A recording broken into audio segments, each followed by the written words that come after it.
Ассалаумағалейкум достар. Бүгін біз деген інімнің велигімен өзім скейтбордыма обзор жасаймыз. Достар, дауысын көбейтіп көріңіз деп дауыстадым, қатты шықпай қалған. Міне інімнің велигі. Қараңыздар, мына оның осы жерінде бір артқы тормозы, мерінде сол тормозы. Қараңыздар, мерінде сумкасы бар, азыр ішінде ештеңесі жоқ.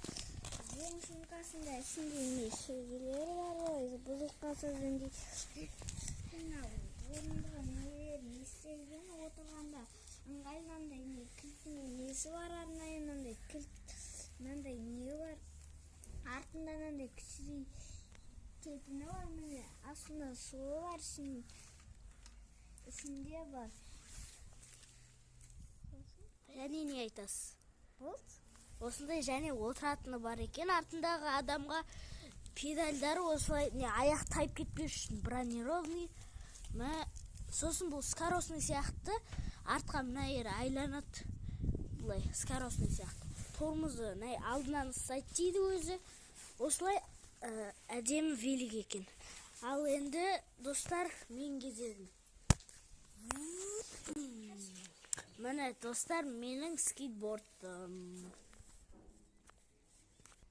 Міне осылай скейтборд артқы осындай нелері сынып кетпес үшін, осылай және жақсы бұрылу үшін осылай сары ішінде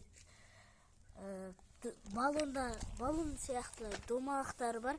Сыртында осылай скейтбордтың суреті, осылай детский емес, міне үлкенірек размерде осылай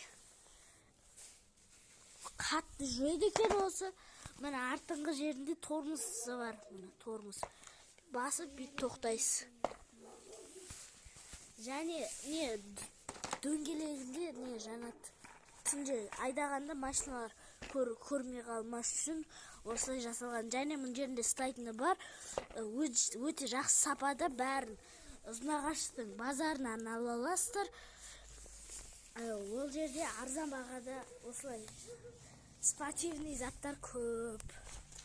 Міне осылай, осындай жер жазуы бар, түсініксіз ағылшынша жазылған. Осындай. Міне достар, біз обзор жасап болдық. Видеоны аса лайк басып тіркеліп кетейік. Сау болыңыздар.